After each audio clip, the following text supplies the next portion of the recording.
ನಮಸ್ಕಾರ, ಲೋಕಾಯುಕ್ತ ದಾಳಿ ಟಿವಿಗೆ ಸ್ವಾಗತ. ನಾನು ಗಾಯತ್ರಿ. ಕಾಕ್ರೋಚ್ ಜನತಾ ಪಾರ್ಟಿ ನಡೆಸುತ್ತಿರುವ ಸಂಸತ್ ಚಲೋ ಪ್ರತಿಭಟನಾ ರ್ಯಾಲಿ ವೇಳೆ ಭಾರೀ ಉದ್ವಿಗ್ನತೆ ಉಂಟಾಗಿದ್ದು, ಪಕ್ಷದ ಸಂಸ್ಥಾಪಕ ಅಭಿಜಿತ್ ದೀಪ್ಗೆ ಅವರನ್ನು ಪೊಲೀಸರು ವಶಕ್ಕೆ ಪಡೆದುಕೊಂಡಿದ್ದಾರೆ.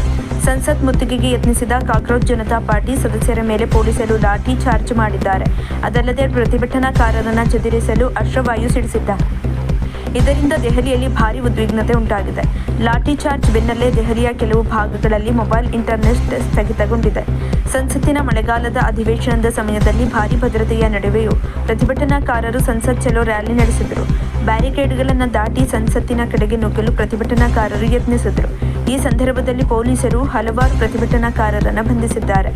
ಸಂಸತ್ತಿನ ಅಧಿವೇಶನ ಆರಂಭವಾಗುತ್ತಿರುವುದರಿಂದ ದೆಹಲಿ ನಗರದಲ್ಲಿ ಭಾರತೀಯ ನಾಗರಿಕ ಸುರಕ್ಷಾ ಸಂಹಿತೆಯ ಸೆಕ್ಷನ್ 163 ಅಡಿಯಲ್ಲಿ ನಿಷೇಧಾಜ್ಞೆ ಜಾರಿಗೊಳಿಸಲಾಗಿತ್ತು. ಈ ಮೆರವಣಿಗೆಗೆ ಯಾವುದೇ ಅಧಿಕೃತ ಅನುಮತಿ ನೀಡಿರಲಿಲ್ಲ ಮತ್ತು ಕಾನೂನು ಉಲ್ಲಂಘಿಸಿದರೆ ಕಠಿಣ ಕ್ರಮ ಕೈಗೊಳ್ಳುವುದಾಗಿ ಪೊಲೀಸರು ಮುಂಚಿತವಾಗಿ ಎಚ್ಚರಿಸಿದರು. ನೀಟ್ 2026ರ ಪ್ರಶ್ನೆ ಪತ್ರಿಕೆ ಸೋರಿಕೆಯನ್ನು ವಿರೋಧಿಸಿ ದೆಹಲಿಯ ಜಂತರ್ ಮಂತರ್ನಲ್ಲಿ ಸಾವಿರಾರು ಪ್ರತಿಭಟನಾಕಾರರು, ವಿರೋಧ ಪಕ್ಷದ ನಾಯಕರು ಹಲವು ದಿನಗಳಿಂದ ಪ್ರತಿಭಟನೆ ನಡೆಸಿದ್ದಾರೆ. ಪ್ರತಿಭಟನಾಕಾರರು ಕೇಂದ್ರ ಶಿಕ್ಷಣ ಸಚಿವ ಧರ್ಮೇಂದ್ರ ಪ್ರಧಾನ್ ಅವರ ರಾಜೀನಾಮೆಗೆ ಆಗ್ರಹಿಸಿದ್ದಾರೆ.